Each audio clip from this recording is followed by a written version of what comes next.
તો આ તરફ સમાચાર જોઈએ ભરૂચથી। ભરૂચ જિલ્લા ભાજપના પંડિત દીનદયાળ ઉપાધ્યાય પ્રશિક્ષણ મહાઅભિયાન અંતર્ગત ત્રિદિવસીય પ્રશિક્ષણ શિબિરનો જાડેશ્વર સ્થિત સ્વામિનારાયણ મંદિરે ભવ્ય પ્રારંભ થયો છે।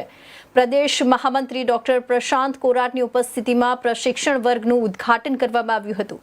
પ્રથમ દિવસે ડોક્ટર પ્રશાંત કોરાટ અને પ્રદેશ મહિલા મોરચાના પૂર્વ ઉપપ્રમુખ અર્ચના ઠાકરે વક્તા તરીકે ઉપસ્થિત રહી કાર્યકરોને માર્ગદર્શન અને પ્રશિક્ષણ આપ્યું હતું।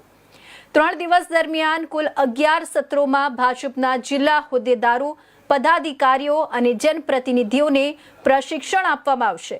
પ્રશિક્ષણ વર્ગમાં જિલ્લા ભાજપ પ્રમુખ પ્રકાશ મોદી, જિલ્લા પ્રભારી પરાક્રમસિંહ જાડેજા, જિલ્લા પંચાયત પ્રમુખ ડિમ્પલબેન રાજ, મહામંત્રીઓ, ઉપપ્રમુખો, ધારાસભ્યો, પૂર્વ ધારાસભ્યો તેમજ વિવિધ સંગઠનના હોદ્દેદારો અને કાર્યકરો પ્રશિક્ષાર્થી તરીકે જોડાયા છે। જિલ્લા ભાજપ સંગઠનના પદાધિકારીઓ, હોદ્દેદારો અને જનપ્રતિનિધિઓ 3 દિવસ સુધી મંદિર ખાતે રાત્રિ રોકાણ સાથે સઘન પ્રશિક્ષણ મેળવશે।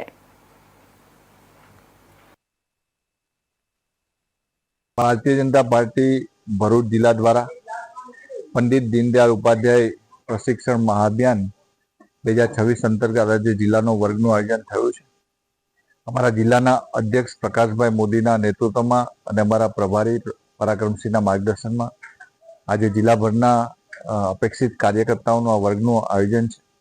કુલ મળીને 30 દિવસનો વર્ગ 3 દિવસનો વર્ગ છે, જેની અંદર કુલ 11 સત્રો છે।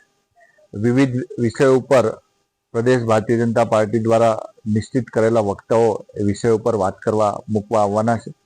ત્યારે 3 દિવસના અભ્યાસ વર્ગની અંદર પાર્ટીના જે કાર્યકર્તા છે, સિનિયર લીડર છે આ જિલ્લાની અંદર, એ બધાને અત્યારની ગતિવિધિઓથી, અત્યારના વિષયોથી અવગત કરાવીને, સરકારની કામગીરી, સરકારની યોજનાથી અવગત કરાવીને ભારતીય જનતા પાર્ટીના સંગઠનની અંદર કાયમી માટે પ્રથા રહી છે કે જ્યારે સંગઠન પર્વ પૂર્ણ થતું હોય છે ત્યારે મંડળથી લઈને શક્તિ કેન્દ્ર, મંડળ અને જિલ્લો અને પ્રદેશથી લઈને રાષ્ટ્રીય સુધી બધા જ કાર્યકર્તાઓ પ્રશિક્ષિત થાય એના માટેનો પ્રશિક્ષણ વર્ગનું આયોજન થતું હોય છે।